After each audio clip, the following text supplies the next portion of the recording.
sorry for that. Thank you for the committee being here and hearing me out. I am also a convicted felon with maybe 22 years plus in the prison system. Due to my own fault. I don't blame anybody for that. I was a drug addict. I now have 6 years and 9 months clean.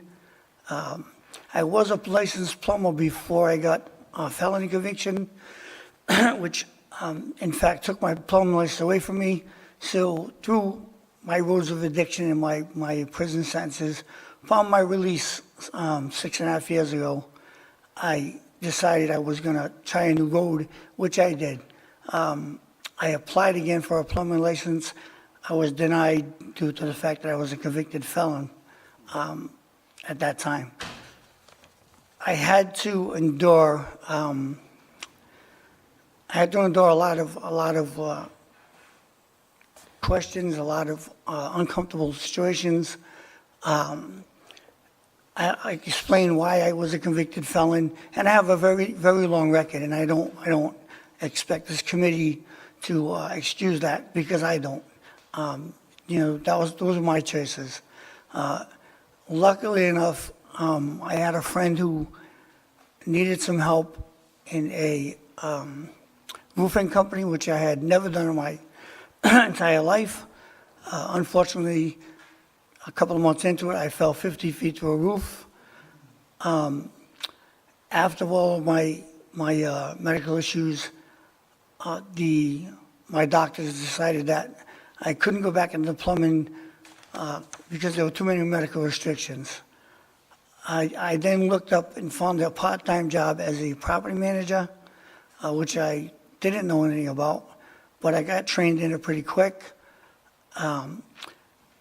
I then started buying my own properties, and so far I've been doing very well. But I'm one of the lucky ones that have a conviction that was a drug addict, that I'm in recovery today, that my life has been blessed by the things that came into my life because I made those changes. And even though I'm a felon, many times over, the company that I do work for, it's a family-owned company, and I handle about $80,000 a month in cash for them, for rents. Not once in 5 years have they questioned anything I've done. They've never counted the money. I have company credit cards, company vehicles, have a driver's license today. But I'm one of the lucky ones, like I said. Not everybody gets the breaks that I got. You know, when you put down you're a felon, usually the first thing that they do when you leave and shake the hand and say, we'll be in touch, is crunch your paper up and throw it in a wastebasket. And I think that it should be changed, that people should be given a chance. My mom, who's 88 years old, has a saying, I never understood it till I got clean. And she said, everybody who's in jail isn't a bad person. They just make bad choices. And today I believe that. I believe that people make bad choices.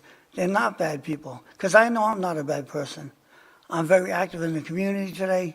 I belong to a group of motorcyclists who dedicate their riding to recovery. We dedicate the money we make to charities for homeless, abused women and children, St. Jude's Hospital, recovery programs, and I'm really proud of that I can do that. I'm not scared to admit I'm a drug addict today. I was for years. I was ashamed and humiliated. Today, the license plate on my car says recovery, and I'm proud of that today. But again, I was one of the lucky ones that, maybe I found the four-leaf clover and didn't know it. I don't know what it was. Somebody upstairs was looking out for me, but my bosses love me today. I love them. They trust me. My daughter, who used to call me Michael, calls me Dad today when she wants money. I have grandchildren today. She lets me take them without armed guard. They call me Grandpa. My mother, who for 25 years after my second year anniversary clean, told me that she could finally sleep at night. And I said, "You slept every night, what do you mean?" She said, "No, I laid awake waiting for a phone call or a knock on the door from the police that you'll be dead." And that was really sobering after 2 years clean. Her only wish was to see me clean for 1 year. In June, I'll celebrate 7. I'm not saying I didn't deserve what I got. I did. I made the choices to do what I did, and I paid for them. But I do think that there are a lot of people that come out of prison, and as soon as you walk out of those prison gates, you're already judged. And most companies, it doesn't matter if it's a misdemeanor or a felony. And if it has to do with the job, I can see it. But if it doesn't, most companies won't even look at you. And I think that is unfair. I think that the prisons wouldn't be filled today if, we had a better chance when we walked out. If there was some protected area put in place where, a felony, depending on a felony and the job, if they could get a chance and maybe say, "Yeah, I'm a convicted felon," and then explain it at an interview later what the felony was and why it was, that the prisons wouldn't be filled, that our streets wouldn't be filled with homeless, that our corrections budget wouldn't be so high.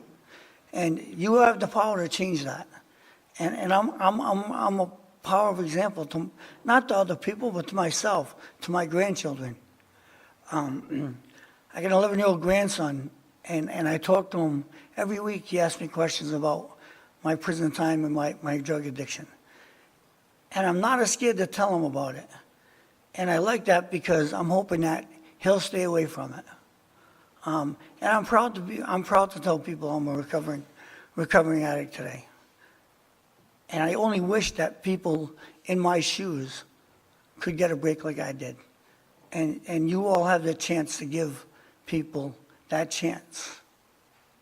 Thank you very much. Any questions for the witness?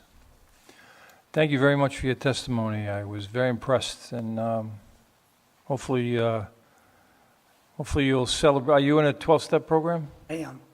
So you'll celebrate Believe I will. some church basement somewhere? I believe I will. Okay. Well, I'd love to come and see that one. Yeah. Thank you very much. Take care.